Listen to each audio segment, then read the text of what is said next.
Hello, my name is Sadaf. I'm a leading admissions consultant and I'm an Insead alum. And for the last 5+ years, I have been interviewing candidates for Insead Business School in London.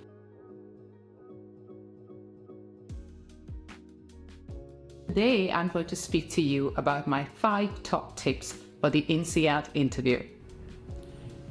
My first tip, and this is vital for all interviews, but I think it's so important that I wanted to make it my first tip today, is to make sure you prepare your key messages. This is the criteria for the business school that you want to show you meet with specific examples from your background. For example, Insead talks about being the business school for the world, and that tells you that having a global perspective is very important to them. So you must come prepared with an example showing how you are someone who has a global perspective. Similarly, on the website, you will see them talk about being a force for good. Have a think about how you have been or are planning to be someone who has a positive impact in the world, and make sure you have these examples prepared. And if you leave the interview without giving your 3 to 5 key messages, it means you probably haven't done as good a job as you should have. So my second tip for you today is about how you should structure each answer. I advise using CAR methodology, where the C stands for context, the A stands for action, which is what you have done specifically, because I want you to be the hero of every story, and R stands for the results. So if you ask me, what makes you a good admissions consultant, I would say, as a leading admissions consultant in the UK, so the context, I have worked with students over the last 20 years on their university admissions and career advice, some of my actions, and I make sure I work with only a select number of students at a time so I can really help them, and then straight to a tangible result. This is why I have a 98% success rate in helping candidates get into their top choice of university.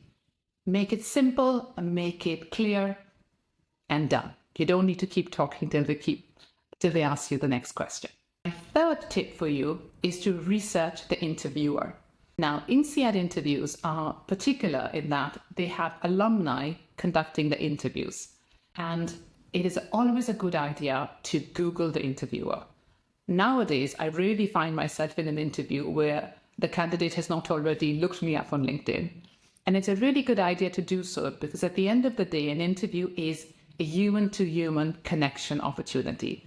And so if you have looked up the profile of an alumni, and they probably would have 5, 10, 20 years of interesting experience, you can weave that into your interview to create that connection with the person.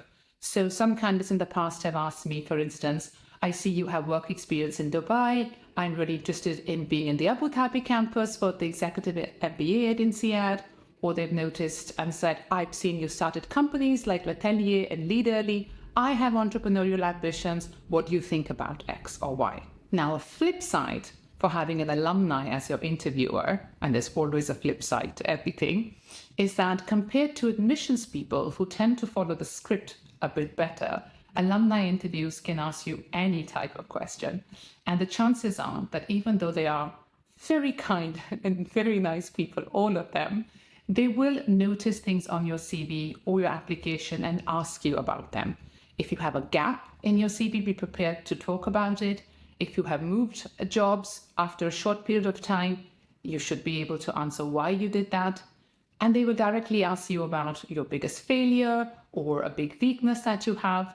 And these are questions that can be quite tricky to answer for most people if you haven't thought about it in advance. But if you do the work and you come up with a clear answer and you have a plan of action that you've already done to remedy that, then hopefully you can even use that opportunity to not just overcome the situation, but use it as opportunity to really sell yourself in the skills that you have developed in that process. My 5th tip for you today would be to make sure the question you ask at the end of your interview is a specific and genuine one. Most often, candidates come to the end of the interview and they seem to ask either a very big open-ended question. I've been asked, for instance, tell me about your career and why you made changes from one company to the other, or how you were able to change your career. I have to be honest, we have to fill out a very long form at the end of the interview that's quite time consuming. And at the end of our conversation, it's probably not a good time to ask me an interview question myself.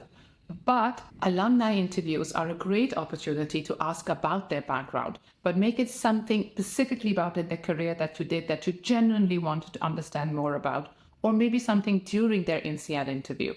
But make it sound like you do want to know the answer to that question and not just feel like you're done with your interview and you can relax. Most good interviewers fill out the form immediately after the interview and they have to give their recommendation yes or no. And so it is a very good idea to make a positive, lasting impression at the end of your interview. And I'm going to give you a bonus tip because I love to undercommit and overdeliver. So make sure you do a mock interview.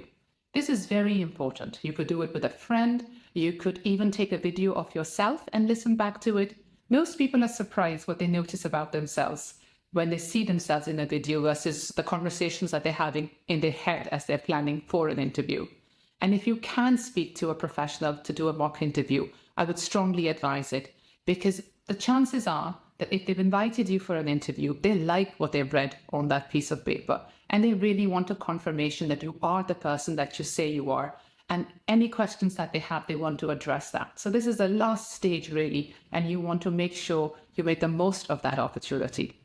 But I want you to remember that it is a confirmation exercise. And as long as you've done the work towards it, I'm sure you will be well. If you would like to speak to somebody like myself or somebody else in our admissions team, do drop us a line and we will make sure that we give you targeted feedback that can help you address exactly the problem areas that might be standing in the way of your admission success. Good luck.